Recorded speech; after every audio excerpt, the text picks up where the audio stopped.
Hi, good evening, Dr. Rasheeda. Good evening, Prachi. How are you doing? I'm good. How about you? Good, good. So, shall we start with our questions to Yes, you? please. Yes, please. I'm all Okay. ready. Okay, so first I would like to ask you, what are the neurobiological underlying mechanisms which connect our mental health to our physical well-being? Okay, Prachi. Now look, I'll just try to make it as simple as that for our audience, okay? Yes, please. Now these underlying mechanisms, they are very complex systems, okay? And there are a number of or you can say there are various neurobiological mechanisms underlying relating to emotional states and the physical health of a person. Right. But I will tell you some key factors which researchers have done a detailed study on. Okay. So very first one we are going to talk about is response stress system. Now just imagine, take your brain as an alarm clock, okay?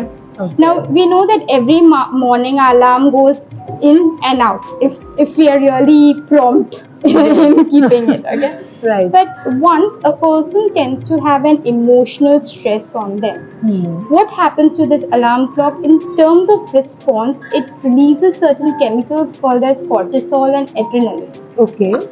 But when that human doesn't have a stop button for that alarm clock in them, the brain is not able to shut off those chemicals from their system. Yeah. What happens? Physiological dysregulation happens in turn. So your brain and body is not able to function because there are a lot of chemicals moving in your body. The pathways are being interrupted. Okay. Because of this, it will cause a lot of problems in your immune. Okay. There will be cardiovascular health will be in stake, and that person will be even, they will have tendency for a lot of metabolic disorders. Oh, Now okay. going on to from that immune responses. Now what do Okay. we know about immune? It is a defense mechanism. It's an Right. army for your body, Correct. right? Correct. So that is going to defend your body from number of infections, diseases, and inflammatory conditions. Yes. Now, when this button is not stopped, it will cause a lot of chronic state infections in your body.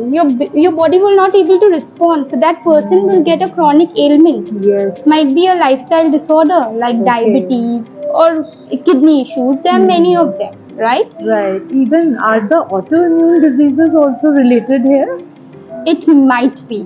Oh, okay. Yes, because we are going to touch about that also. The next one is the neuroendocrine pathways. Okay. Now we know our mind and body is in continuous talks.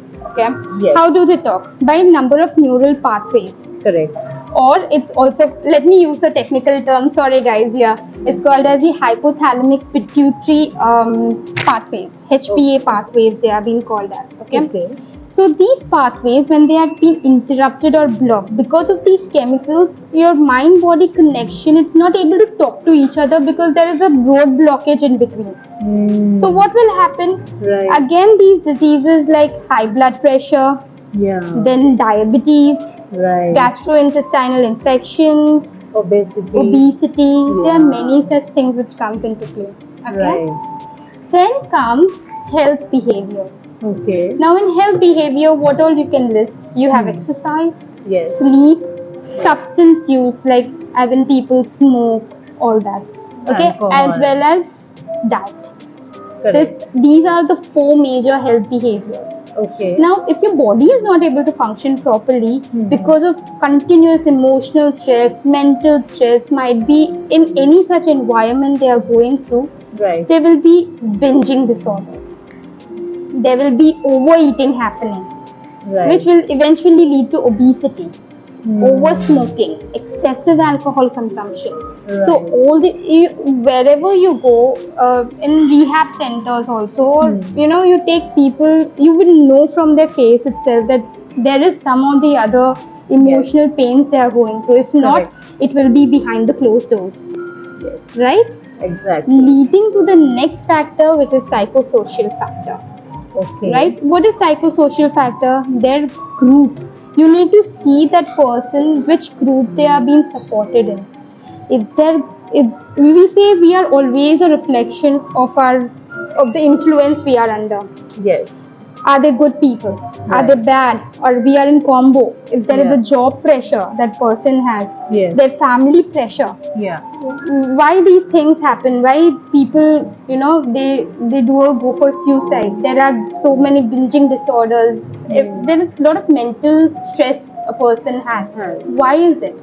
Because of these psychosocial factors, their Correct. family pressure, their friends pressure, parental pressure. Yeah.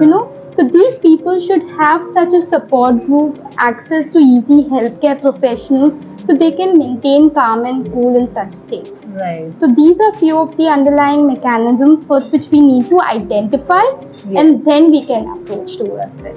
Okay. Really very well explained, Rasheeda, because whenever we try to read about these things, they're so complex that we cannot make people understand in a simplified way.